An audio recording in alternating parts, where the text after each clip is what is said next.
नमस्कार दोस्तों, मैं डॉक्टर दक्ष इस वीडियो में आप सभी का बहुत बहुत स्वागत करता हूं। जैसा कि आप सभी जानते हैं कि उत्तर प्रदेश पुलिस की भर्ती प्रक्रिया एक लंबे इंतजार के बाद प्रारंभ हो चुकी है तथा जो हमारे दोस्त वर्दी पहनकर देश की सुरक्षा व्यवस्था में अपना योगदान देना चाहते हैं वे सभी उत्तर प्रदेश पुलिस परीक्षा की तैयारी कर रहे हैं। तो दोस्तों, इस वीडियो में हम आपकी इस तैयारी में हेल्प के लिए यूपी पुलिस की परीक्षा में पूछे जाने वाले साइंस एंड एनवायरनमेंट से संबंधित महत्वपूर्ण प्रश्नों को लेकर आए हैं। तो दोस्तों, हमारा आज का पहला प्रश्न है, भोजन की ऊर्जा को किस मात्रा में मापा जाता है। तो दोस्तों, भोजन की ऊर्जा को किस मात्रा में मापा जाता है। दोस्तों, कैलोरी में मापा जाता है भोजन की मात्रा को। तो इसका आंसर क्या हो जाएगा? बी आंसर इसका सही हो जाएगा, कैलोरी। और बाकी जो आंसर हैं इसके दोस्तों, उनके बारे में जो महत्वपूर्ण चीज़ें हैं उनको डिस्कस कर लेते हैं। जैसा कि केल्विन की अगर हम बात करें तो दोस्तों, केल्विन क्या है? तापमान का मात्रक कहलाता है दोस्तों। और फ़ारेनहाइट जो दिया हुआ है इसमें, फ़ारेनहाइट क्या है? ये फ़ारेनहाइट तापमान को मापने के लिए सेल्सियस या फ़ारेनहाइट पैमाने का उपयोग किया जाता है। उसको हम क्या कहते हैं? तापमान को जो किस में मापा जाता है वो फ़ारेनहाइट में मापा जाता है। तो दोस्तों, ये क्लियर है पहला प्रश्न। दूसरे प्रश्न की हम बात करेंगे, इकोलॉजी का संबंध किससे है। तो दोस्तों, इकोलॉजी का संबंध किससे है? इकोलॉजी का संबंध है दोस्तों जीव और उसके वातावरण के संबंध से। तो दोस्तों, इसमें सी आंसर इसका सही हो जाएगा, जीव और उसके वातावरण के संबंध से। दोस्तों, इकोलॉजी शब्द की अगर हम बात करें कि इकोलॉजी शब्द किसने दिया है, तो दोस्तों अर्नेस्ट हैकेल एक साइंटिस्ट हुए हैं, उन्होंने इसको इकोलॉजी शब्द को दिया है। अगले प्रश्न की हम बात कर लेते हैं दोस्तों, ऑन्कोलॉजी किसका अध्ययन है। तो दोस्तों, अगर हम ऑन्कोलॉजी की बात करें तो ऑन्कोलॉजी किसका अध्ययन है? कैंसर का अध्ययन है। तो इसमें डी आंसर इसका क्या हो जाएगा? सही हो जाएगा, कैंसर ऑन्कोलॉजी का अध्ययन कहलाता है। दोस्तों, इसमें बाकी जो आंसर हमारे दिए हुए हैं उसके बारे में भी एक बार डिस्कस कर लेते हैं। जैसे कि मिट्टी का अध्ययन किसमें किया जाता है। तो दोस्तों, अगर हम मिट्टी की बात करें तो मिट्टी का अध्ययन किसमें किया जाता है? उसको क्या कहा जाता है? पेडोलॉजी कहा जाता है। उसको क्या कहा जाता है? पेडोलॉजी। दोस्तों, दूसरा इसमें आंसर है स्तनपायियों का। तो स्तनपायियों का जो अध्ययन है वो क्या कहलाता है? मैमोलॉजी कहलाता है दोस्तों। क्या कहलाता है? मैमोलॉजी। और पक्षियों का जो अध्ययन है वो क्या कहलाता है दोस्तों? वो ऑर्निथोलॉजी कहलाता है। क्या कहलाता है दोस्तों? ऑर्निथोलॉजी। अगले प्रश्न की हम बात करते हैं दोस्तों, सहारा मरुस्थल कहाँ है। तो दोस्तों, सहारा मरुस्थल कहाँ स्थित है? ये है उत्तरी अफ्रीका में। तो इसका बी आंसर सही हो जाएगा, उत्तरी अफ्रीका। दोस्तों, अगर पूछा जाए कि विश्व का सबसे बड़ा मरुस्थल कौन सा है, तो दोस्तों विश्व का सबसे बड़ा मरुस्थल कौन सा है? सहारा मरुस्थल है। कौन सा है? सहारा मरुस्थल। तो दोस्तों, इस तरीके से दो प्रश्न पूछे जा सकते हैं आपसे, सहारा मरुस्थल कहाँ है, तो हम बता देंगे उत्तरी अफ्रीका में है। और विश्व का सबसे बड़ा मरुस्थल कौन सा है? तो दोस्तों वो क्या है? सहारा मरुस्थल है। तो इसी को अगर हम दक्षिण अफ्रीका की बात करें, दक्षिण अफ्रीका में कौन सा मरुस्थल पाया जाता है? दोस्तों, आपने कालाहारी मरुस्थल का नाम सुना होगा। कालाहारी मरुस्थल कहाँ पाया जाता है? वो दक्षिण अफ्रीका में पाया जाता है। अगले प्रश्न की बात कर लेते हैं दोस्तों। अगला प्रश्न है हमारा, किस फसल को प्रति हेक्टेयर सर्वाधिक पानी की सिंचाई की आवश्यकता होती है। तो दोस्तों, अगर हम बात करें इस प्रश्न के उत्तर की, तो दोस्तों यहाँ पर उत्तर हो जाएगा हमारा सी, गन्ना। गन्ना जो एक ऐसी फसल है जिसको प्रति हेक्टेयर सर्वाधिक पानी की सिंचाई की आवश्यकता होती है। अगले प्रश्न की हम बात कर लेते हैं दोस्तों, उष्ण धारा किसको कहा जाता है। तो दोस्तों, उष्ण धारा किसको कहा जाता है? गल्फ स्ट्रीम को कहा जाता है। इसमें बी आंसर आपका सही हो जाएगा। दोस्तों, अगर आपसे पूछा जाता है कि उष्ण धारा किसको कहा जाता है, तो आप उत्तर लिख देंगे गल्फ स्ट्रीम। और पूछा जाता है आपको कि ठंडी धारा किसको कहा जाता है, तो दोस्तों ठंडी धारा किसको कहा जाता है? लैब्राडोर धारा को कहा जाता है दोस्तों। किसको कहा जाता है दोस्तों? लैब्राडोर धारा। अगले हम प्रश्न की बात कर लेते हैं दोस्तों। अगला प्रश्न है हमारा, सूखा रोग किस विटामिन की कमी से होता है। दोस्तों, सबको पता होगा ये सूखा रोग किसकी कमी से होता है? विटामिन डी की कमी से होता है। तो हमारा आंसर क्या हो जाएगा? विटामिन डी हो जाएगा। तो दोस्तों, अगर हम विटामिन ए की बात करें, विटामिन ए की कमी से कौन सा रोग होता है? विटामिन ए की कमी से रतौंधी रोग होता है। विटामिन बी की कमी से वेरी रोग होता है। विटामिन सी की कमी से स्कर्वी रोग होता है। तो दोस्तों, अगले प्रश्न की यहाँ पर हम बात करेंगे। अगला प्रश्न है हमारा, मानव शरीर की सबसे छोटी हड्डी कौन सी होती है? तो दोस्तों मानव शरीर की सबसे छोटी हड्डी कौन सी होती है? स्टेपीज होती है। पहला ही उत्तर इसमें सही हो जाएगा, स्टेपीज। अगर दोस्तों पूछा जाए कि जो स्टेपीज हड्डी है वो शरीर के किस अंग में पाई जाती है, किस भाग में पाई जाती है, तो दोस्तों स्टेपीज कान में पाई जाती है। कान की सबसे छोटी हड्डी या फिर मानव शरीर की सबसे छोटी हड्डी, इसको स्टेपीज को कहते हैं। दोस्तों अगर हम कहें सबसे मजबूत और सबसे बड़ी हड्डी कौन सी है शरीर की, तो दोस्तों वो कौन सी है? फीमर है। दोस्तों कौन सी है वो? फीमर। अगले प्रश्न की हम बात करते हैं दोस्तों, पीलिया रोग शरीर के किस अंग को प्रभावित करता है? तो दोस्तों पीलिया जो रोग है उसको हम जॉन्डिस भी कहते हैं, और वो शरीर के किस अंग को प्रभावित करता है? ज़्यादा हमारे हार्ट को, हृदय को। तो इसका आंसर क्या हो जाएगा? बी आंसर इसका सही हो जाएगा। हम यकृत की यहाँ पे बात कर लेते हैं दोस्तों। यकृत जो पहला इसमें आंसर दिया गया है, यकृत क्या है? हमारे शरीर की सबसे बड़ी ग्रंथि है। यकृत हमारे शरीर की सबसे बड़ी ग्रंथि। अगर पूछा जाता है प्रश्न कि मानव शरीर की सबसे बड़ी जो ग्रंथि है वो कौन सी है, तो वो दोस्तों वो कौन सी है? यकृत। अगले प्रश्न की हम बात कर लेते हैं दोस्तों। यहाँ पर मानव शरीर में कुल कितनी हड्डियां होती हैं? दोस्तों सभी को पता होगा मानव शरीर में कितनी हड्डियां होती हैं? 206 हड्डियां होती हैं। तो बी आंसर इसका सही हो जाएगा। आगे हम बात करते हैं दोस्तों अगले प्रश्न की, भूकंपों के अध्ययन के विज्ञान को क्या कहते हैं? तो दोस्तों अगर हम भूकंप के अध्ययन के विज्ञान की बात करें तो उसको क्या कहा जाता है? सीस्मोलॉजी कहा जाता है। सीस्मोलॉजी के अंतर्गत हम भूकंपों के विज्ञान के अध्ययन को हम देखते हैं या उसको अध्ययन करते हैं। अगले प्रश्न की बात करें हम दोस्तों, हीमोग्लोबिन में क्या पाया जाता है? तो दोस्तों सबको पता होगा हीमोग्लोबिन में क्या पाया जाता है? लोहा पाया जाता है। इसका आंसर क्या हो जाएगा? पहला ही इसका आंसर सही हो जाएगा, लोहा। अगले प्रश्न की हम बात कर लेते हैं दोस्तों, इको मार्क उन भारतीय उत्पादों को दिया जाता है जो, पहला उत्तर है शुद्ध एवं अल्प मिश्रित हैं या प्रोटीन समृद्ध हैं, तीसरा उत्तर है पर्यावरण के लिए अनुकूल हैं या फिर आर्थिक रूप से व्यवहार्य हैं। तो दोस्तों इसका जो उत्तर हो जाएगा, इको मार्क उन भारतीय उत्पादों को दिया जाता है जो पर्यावरण के लिए अनुकूल हैं। इसका सी आंसर आपका बिल्कुल सही हो जाएगा। आप लोगों ने देखा होगा दोस्तों, सभी जितने भी प्रोडक्ट हैं खाने पीने के उस पर सबको इको मार्क का साइन बना होता है। इसका मतलब है कि वो पर्यावरण के लिए अनुकूल है, आप सबके लिए अनुकूल हैं। अगले प्रश्न की बात कर लेते हैं दोस्तों, चिपको आंदोलन के प्रणेता किसको माना जाता है? तो दोस्तों अगर हम चिपको आंदोलन के प्रणेता की बात करें तो किसको माना जाता है? सुंदरलाल बहुगुणा को माना जाता है। तो पहला ही इसका उत्तर हो जाएगा सुंदरलाल बहुगुणा। और पूछा जाए दोस्तों आपको चिपको आंदोलन की शुरुआत कब हुई? तो दोस्तों 1973 ईस्वी को चिपको आंदोलन की शुरुआत हुई। चिपको आंदोलन क्या होता था दोस्तों? क्या था कि पेड़ को, पादप को संरक्षण के लिए, पौधों को बचाने के लिए क्या करते थे लोग? उससे चिपक जाते थे, उसको क्या कर लेते थे? चिपक जाते थे, जिससे कि वो पेड़ को ना काट पाएं, और इसी को हम क्या कहते हैं? चिपको आंदोलन कहते हैं। अगले प्रश्न की हम बात कर लेते हैं दोस्तों, ओजोन परत किस रसायन के कारण नष्ट हो रही है? तो दोस्तों ओजोन परत किस रसायन के कारण नष्ट हो रही है दोस्तों? इसका आंसर हो जाएगा हमारा CFC। क्या है इसका आंसर? CFC। क्लोरोफ्लोरोकार्बन जो गैस होती है वो ओजोन परत का क्या करती है? क्षरण करती है, उसका क्या करती है? उसको नष्ट करती है। दोस्तों ओजोन परत को हम सुरक्षा कवच के नाम से भी जानते हैं। जो अल्ट्रावायलेट जो रेस हैं, पराबैंगनी किरणें हैं सूर्य से जो निकलती हैं, वो अगर पृथ्वी पे सीधे अगर आ जाएं, डायरेक्ट अगर आ जाएं, तो हमारी स्किन को वो नुकसान पहुंचाती हैं। और उस जो अल्ट्रावायलेट रेस हैं उसको रोकने के लिए वो क्या होती है? ओजोन परत होती है हमारे वायुमंडल में, जिसकी वजह से वो किरणें सीधे पृथ्वी पर नहीं पड़ती और हमारी सुरक्षा करते हैं। तो दोस्तों अगले प्रश्न की हम बात कर लेते हैं, भोपाल गैस त्रासदी में कौन सी गैस के रिसने से लोगों की मृत्यु हुई थी? तो दोस्तों अगर भोपाल गैस त्रासदी की बात करें तो कौन सी गैस रिसाव से मृत्यु हुई थी लोगों की? वो थी आपकी मिथाइल आइसोसाइनाइड। तो इसका उत्तर हो जाएगा बी, हमारा आंसर सही हो जाएगा, मिथाइल आइसोसाइनाइड। अगले प्रश्न की हम बात कर लेते हैं दोस्तों।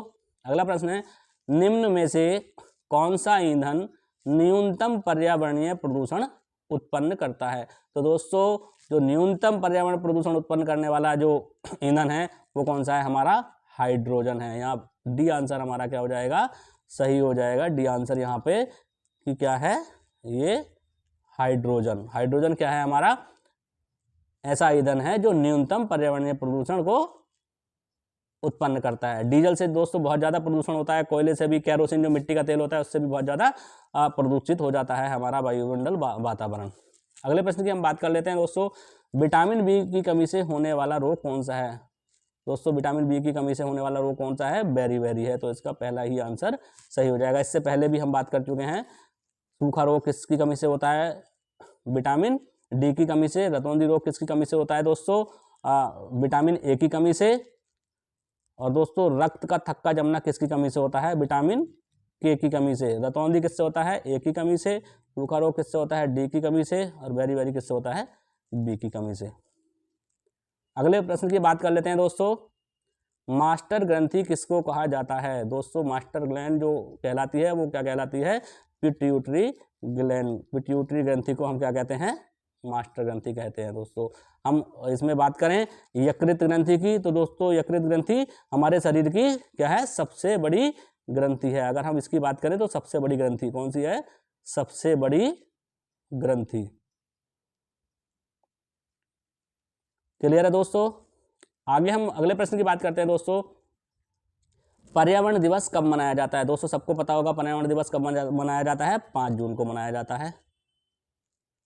अगले प्रश्न की हम बात करते हैं दोस्तों, चिपको आंदोलन किससे संबंधित है। तो चिपको आंदोलन किससे संबंधित है दोस्तों, पादप संरक्षण से। इससे पहले भी हम बात कर चुके हैं, तो इसका पहला ही आंसर सही हो जाएगा, पादप संरक्षण। चिपको आंदोलन किससे संबंधित है, पौधों के संरक्षण से, पौधों को बचाने से संबंधित है। अगला प्रश्न की हम बात कर लेते हैं दोस्तों, बायोडायवर्सिटी शब्द का प्रयोग सर्वप्रथम किसने किया था। तो दोस्तों बायोडायवर्सिटी शब्द को किसने दिया था, सबसे पहले वाल्टर जी रोसेन ने दिया था। इसका पहला ही आंसर सही हो जाएगा, वाल्टर जी रोसेन। अगले प्रश्न की हम बात कर लेते हैं दोस्तों, मॉन्ट्रियल समझौते का संबंध किससे है। अगर हम मॉन्ट्रियल समझौते की बात करें दोस्तों, तो मॉन्ट्रियल समझौते का संबंध किससे है हमारा, ओजोन परत क्षरण से है, ओजोन परत के संरक्षण से है। किससे है, ओजोन परत के संरक्षण से।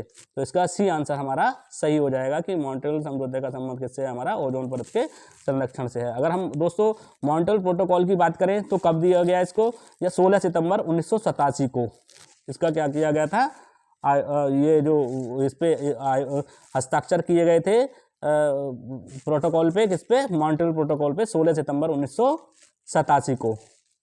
और दोस्तों ये लागू कब हुआ, 1 जनवरी 1989। कब लागू हुआ, 1 जनवरी 1989 को ये लागू हुआ। तो अगले प्रश्न की हम बात कर लेते हैं दोस्तों। अगला प्रश्न है हमारा, नागोया प्रोटोकॉल किससे संबंधित है। तो दोस्तों अगर हम नागोया की बात करें, नागोया प्रोटोकॉल किससे संबंधित है, जैव विविधता के संरक्षण से संबंधित है। तो इसका आंसर क्या हो जाएगा, पहला ही आंसर इसमें सही हो जाएगा हमारा, जैव विविधता के संरक्षण से। अगले प्रश्न की हम बात कर लेते हैं दोस्तों, क्योटो प्रोटोकॉल की बात करते हैं। अगर हम इससे पहले हम बात करें दोस्तों, अगर जैसे ग्रीन हाउस गैसों की बात करें तो ग्रीन हाउस गैसें कौन कौन सी हैं हमारी, CO2 जैसे कार्बन डाइऑक्साइड है, मीथेन है, नाइट्रस ऑक्साइड है, हाइड्रोफ्लोरोकार्बन है, या सल्फर हेक्साफ्लोराइड है। ये सभी क्या कहलाती हैं हमारी, ग्रीन हाउस गैसेस कहलाती हैं। अगला प्रश्न है हमारा दोस्तों, क्योटो प्रोटोकॉल संधि किससे संबंधित है।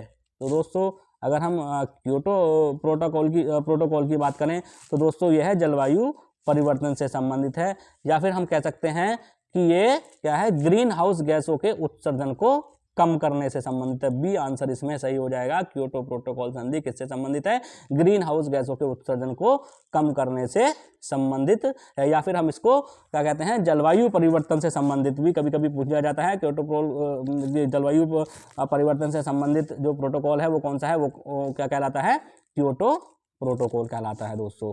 अगले प्रश्न की हम बात कर लेते हैं दोस्तों। यहाँ पर अगर हम क्योटो प्रोटोकॉल की बात करें दोस्तों, तो ये क्या था, ये ग्रीन हाउस गैसों के उत्सर्जन को कम करने से संबंधित था, और यह 11 दिसंबर 1997 को अधिगृहित किया गया और 16 फरवरी 2005 को लागू किया गया। दोस्तों कब लागू किया गया, 16 फरवरी 2005 को ये लागू किया गया। अगर हम ग्लोबल वार्मिंग की बात करें दोस्तों, तो पृथ्वी के वातावरण के जो समग्र तापमान है कि क्रमिक वृद्धि को हम क्या कहते हैं, ग्लोबल वार्मिंग कहते हैं दोस्तों। अगले प्रश्न की हम बात कर रहे हैं दोस्तों। यहाँ पर अगला प्रश्न है, ध्वनि का वेग अधिकतम किस में होगा? तो दोस्तों ध्वनि का वेग सबसे अधिक किस में होता है? वो होता है इस्पात में। इसमें होता है, इस्पात में होता है। अगले प्रश्न की हम बात करें दोस्तों। अगला प्रश्न है हमारा, मैनोमीटर के द्वारा किसकी माप की जाती है? तो दोस्तों मैनोमीटर के द्वारा किसकी माप की जाती है? वायु दाब की माप की जाती है। पहला ही उत्तर इसका सही हो जाएगा। अगले प्रश्न की हम बात कर रहे हैं दोस्तों, निम्न में शक्ति का मात्रक कौन सा है? दोस्तों अगर हम शक्ति के मात्रक की बात करें तो शक्ति का मात्रक कौन सा है? वॉट है। तो पहला ही आंसर इसमें सही हो जाएगा। दोस्तों अगले प्रश्न की हम बात करें, आवृत्ति को किस में मापा जाता है? तो दोस्तों आवृत्ति को किस में मापा जाता है? इसका सी आंसर सही हो जाएगा, हर्ट्ज में। किसमें मापा जाता है आवृत्ति को? हर्ट्ज में मापा जाता है दोस्तों। अगले प्रश्न की बात करें दोस्तों, कार्य का मात्रक किसको कहा जाता है? दोस्तों सभी साइंस के विद्यार्थियों को सबको पता है कि कार्य का मात्रक क्या होता है? जूल होता है। तो पहला ही इसका आंसर सही हो जाएगा दोस्तों। अगले प्रश्न की हमने बात की है दोस्तों। अगला प्रश्न है, प्रकाश वर्ष किसकी इकाई है? तो दोस्तों प्रकाश वर्ष किसकी इकाई है? दूरी की इकाई है। तो हमारा बी आंसर इसमें सही हो जाएगा। अगले प्रश्न की बात कर रहे हैं दोस्तों हम, डायनोमा एक युक्ति है जो परिवर्तित करती है। दोस्तों डायनोमा एक तरीके की एक मशीन होती है जो क्या करती है? डीसी करंट को एसी करंट में क्या करती है? परिवर्तित कर देती है। तो इसका आंसर हो जाएगा सी। इसका आंसर हो जाएगा, यांत्रिक ऊर्जा को विद्युत ऊर्जा में क्या कर देती है? ये परिवर्तन करती है। उसको हम क्या कहते हैं? डायनोमा कहते हैं। आप लोगों ने देखा होगा डीसी और एसी दो करंट होते हैं। करंट दो तरीके के होते हैं, AC DC current, direct current. AC current को क्या कहते हैं? हम अल्टरनेटिव करंट के नाम से जानते हैं। तो दोस्तों जो एसी करंट है वो सीधे सीधे विद्युत के थ्रू से मिलता है। और दोस्तों अगर हम इसकी बात करें, डीसी करंट की बात करें, तो जैसे कि इन्वर्टर बैटरी की बात है या फिर जनरेटर है, उससे हम डीसी करंट का क्या करते हैं? उत्पादन करते हैं। अगले प्रश्न की बात कर रहे हैं दोस्तों, अलेक्जेंडर फ्लेमिंग के द्वारा किसको खोजा गया? तो दोस्तों अलेक्जेंडर फ्लेमिंग के द्वारा किसको खोजा गया? पेनिसिलिन को खोजा गया दोस्तों। किसको खोजा गया? पेनिसिलिन को। तो इसका आंसर क्या हो जाएगा? पहला ही आंसर सही हो जाएगा इसका, पेनिसिलिन। ये एक तरीके की दवाई है, मेडिसिन है। इसको किसने खोजा? अलेक्जेंडर फ्लेमिंग ने खोजा है दोस्तों। अगर हम न्यूट्रॉन की बात करें दोस्तों यहाँ पर, तो न्यूट्रॉन की खोज किसने की थी? जेम्स चैडविक ने की थी। किसने की थी? जेम्स चैडविक ने। और दोस्तों एक्सरे की बात करें हम, एक्सरे की खोज किसने की थी? विलियम रॉन्टजेन ने की थी दोस्तों। और स्ट्रेप्टोमाइसिन को किसने खोजा दोस्तों? ये एक तरीके की क्या है? ये भी मेडिसिन है। और इसकी खोज किसने की? सेलमैन वैक्समैन ने की थी। सेलमैन वैक्समैन ने की थी दोस्तों। अगले प्रश्न की यहाँ पे बात कर लेते हैं दोस्तों हम, अल्फ्रेड नोबेल ने किसका आविष्कार किया? तो दोस्तों अल्फ्रेड नोबेल ने किसका आविष्कार किया था? डायनामाइट का आविष्कार किया था। बहुत ज़्यादा पूछा जाने वाला प्रश्न है दोस्तों ये। अल्फ्रेड नोबेल ने किसका आविष्कार किया था? डायनामाइट का आविष्कार किया था। तो दोस्तों आपने देखा होगा जो नोबेल पुरस्कार दिए जाते हैं वो भी इन्हीं के नाम पर वो नोबेल पुरस्कार दिए जाते हैं। जो अल्फ्रेड नोबेल थे इन्होंने डायनामाइट का आविष्कार किया था। दोस्तों माइक्रोफोन की बात करें कि माइक्रोफोन का आविष्कार किसने किया था? तो दोस्तों अगर हम इसकी बात करें माइक्रोफोन की, तो माइक्रोफोन की खोज किसने की थी? एमिली वर्लिनर ने की थी। किसने की थी? एमिली वर्लिनर ने। दोस्तों अगर हम टाइपराइटर की बात करें, टाइपराइटर के खोजकर्ता कौन थे? Christopher Latham Sholes. कौन थे दोस्तों? क्रिस्टोफर लाथम सोल्स थे। दोस्तों अगर हम ग्रामोफोन की बात करें कि ग्रामोफोन की खोज किसने की, तो ग्रामोफोन को किसने दिया था? थॉमस एडिसन ने इसकी खोज की थी। दोस्तों इसको हम रिकॉर्ड प्लेयर के नाम से भी जानते हैं दोस्तों। ग्रामोफोन को हम रिकॉर्ड प्लेयर के नाम से भी जानते हैं दोस्तों। अगला प्रश्न है दोस्तों हमारा, निम्न में कौन सा सबसे कठोर धातु है? तो दोस्तों आपको पहले भी पता होगा सभी साइंस के विद्यार्थियों को कि जो कठोर धातु है सबसे इसमें वो कौन सी है? टंगस्टन है। डी आंसर आपका सही हो जाएगा। आपने देखा होगा जो विद्युत बल्ब है वो जिसमें जो तार लगा होता है जो रोशनी उत्पन्न करता है उसको हम वो कौन सी धातु का बना होता है? टंगस्टन धातु का बना होता है, जिससे कि वो अगर आग इतना बहुत ज़्यादा टेम्परेचर होने के बाद भी वो क्या है? पिघलता नहीं है, वो ऐसे कैसा ही रहता है। तो इसीलिए क्या कहा जाता है? उसको सबसे कठोर धातु कहा जाता है। अगले प्रश्न की हम बात कर रहे हैं दोस्तों, कौन सी गैस नोबेल गैस कहलाती है? दोस्तों कौन सी गैस नोबल गैस कहलाती है दोस्तों? हीलियम कहलाती है। सी आंसर इसका क्या हो जाएगा?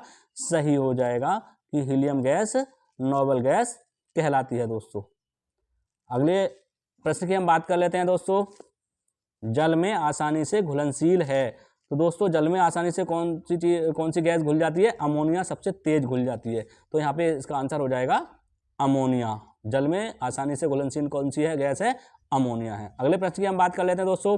पारिस्थितिक तंत्र इकोसिस्टम शब्द का प्रयोग सर्वप्रथम किसने किया? तो दोस्तों इसका उत्तर हो जाएगा, पहला ही उत्तर इसका सही हो जाएगा, एजी टेंसले। एजी तांसले ने पारिस्थितिक तंत्र इकोसिस्टम का क्या किया है? सर्वप्रथम प्रयोग किया है। अगर हम दोस्तों अगले प्रश्न की बात कर लेते हैं, यहाँ पर अगला प्रश्न है हमारा, जैव विविधता दिवस कब मनाया जाता है? तो दोस्तों जैव विविधता दिवस कब मनाया जाता है हमारा? अगर हम जैव विविधता की बात करें तो आप लोगों ने देखा होगा कि 22 मई को कब मनाया जाता है? 22 मई को हमारा जैव विविधता दिवस मनाया जाता है। 5 जून को दोस्तों क्या मनाया जाता है? पर्यावरण दिवस मनाया जाता है। 16 सितंबर को दोस्तों, इससे पहले भी हमने बात की थी, क्या मनाया जाता है? 16 सितंबर को ओजोन दिवस मनाया जाता है।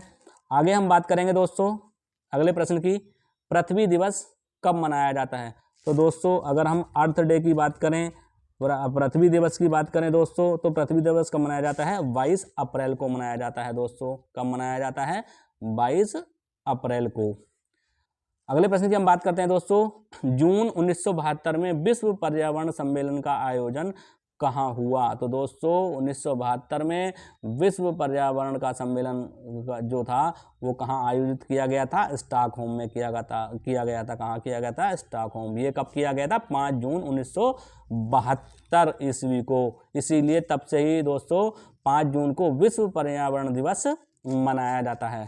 अगले प्रश्न की हम बात कर लेते हैं दोस्तों, पर्यावरण को सर्वाधिक प्रदूषित किया है, किसने किया है पर्यावरण को सर्वाधिक प्रदूषित? दोस्तों ये किया है आपको औद्योगिकरण ने। तो बी ही आंसर इसका सही हो जाएगा। औद्योगिकरण ने क्या किया है? पर्यावरण को सबसे अधिक प्रदूषित किया है। अगले प्रश्न की बात कर रहे हैं दोस्तों, सामाजिक पारिस्थितिकी सोशल इकोलॉजी की विचारधारा किसने प्रस्तुत की थी? तो दोस्तों किसने प्रस्तुत की थी? ये सोशल इकोलॉजी की जो विचारधारा है वो की थी आर.डी. मैकेंजी ने। तो इसका पहला ही आंसर सही हो जाएगा, आर.डी.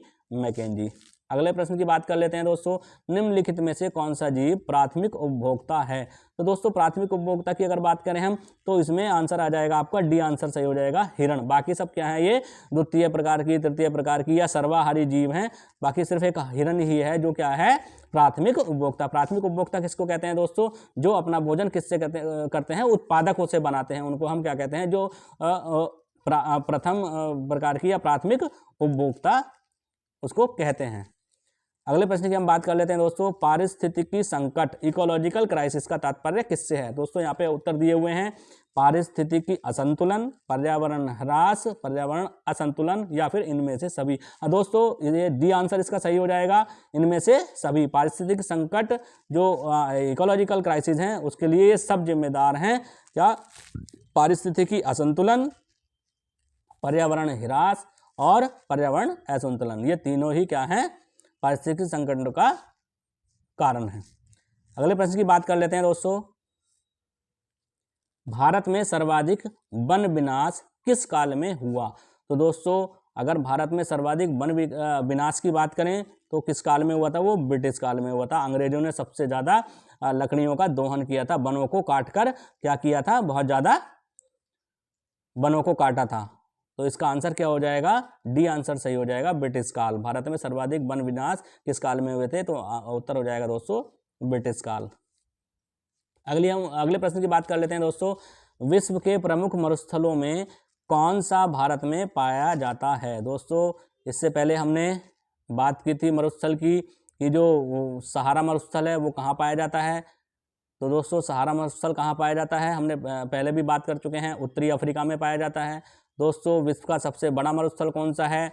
विश्व का सबसे बड़ा मरुस्थल सहारा मरुस्थल है। इससे पहले हम इस वीडियो में बात कर चुके हैं दोस्तों। अब ये पूछ रहा है विश्व के प्रमुख मरुस्थलों में कौन सा भारत में पाया जाता है? तो दोस्तों भारत में पाया जाने वाला मरुस्थल कौन सा है? वो है थार मरुस्थल। इसका आंसर क्या हो जाएगा? सी आंसर सही हो जाएगा, थार। अगले प्रश्न की बात कर लेते हैं दोस्तों, ऊर्जा का प्रधान स्रोत क्या है? तो दोस्तों सबको पता है ऊर्जा का प्रधान स्रोत क्या है, सूर्य है। तो बी आंसर इसका सही हो जाएगा, सूर्य ऊर्जा का प्रधान स्रोत है। अगले प्रश्न की हम बात कर लेते हैं दोस्तों, वाहनों से निकलने वाली विभिन्न गैसों में सर्वाधिक मात्रा में निकलने वाली गैस कौन सी है? तो दोस्तों वाहन से जो सबसे अधिक मात्रा में निकलती है गैस वो क्या कहलाती है, कार्बन मोनोऑक्साइड कहलाती है, जिसकी वजह से बहुत ज़्यादा प्रदूषण फैलता है। तो दोस्तों इसका उत्तर क्या हो जाएगा, ए उत्तर सही हो जाएगा, कार्बन मोनोऑक्साइड। अगले प्रश्न की बात कर लेते हैं दोस्तों, पृथ्वी के तापमान में वृद्धि का कारण क्या है? तो दोस्तों पृथ्वी का जो तापमान लगातार बढ़ रहा है उसका क्या कारण हो सकता है? उसका कारण है हमारा ग्रीन हाउस गैसों का निरंतर बढ़ना। तो दोस्तों ग्रीन हाउस गैस जो हैं वो निरंतर क्या होती हैं, बढ़ती जा रही हैं हमारे वातावरण में, जिसकी वजह से क्या होता जा रहा है, ये बहुत ज़्यादा पृथ्वी के तापमान में वृद्धि होती जा रही है दोस्तों। अगला प्रश्न और इस वीडियो का अंतिम प्रश्न है दोस्तों, बहुत ही ज़्यादा इंपॉर्टेंट प्रश्न है दोस्तों, 20वीं शताब्दी के औसत तापमान में कितनी वृद्धि हुई है? तो दोस्तों 20वीं शताब्दी के औसत तापमान में कितनी वृद्धि हुई है, 0.3 डिग्री सेल्सियस की वृद्धि हुई है। तो सी आंसर इसमें सही हो जाएगा कि जो 20वीं शताब्दी के औसत तापमान में वृद्धि हुई है वो है 0.3 डिग्री सेल्सियस। तो दोस्तों हमारा ये वीडियो आपको कैसा लगा कमेंट बॉक्स में ज़रूर बताएं, और हमारे YouTube channel knowledge with doctor Daksh को ज़्यादा से ज़्यादा लाइक करें, शेयर करें और सब्सक्राइब जरूर करते रहें। तो दोस्तों इसी के साथ विदा लेते हैं, नमस्कार, जय हिंद, जय भारत।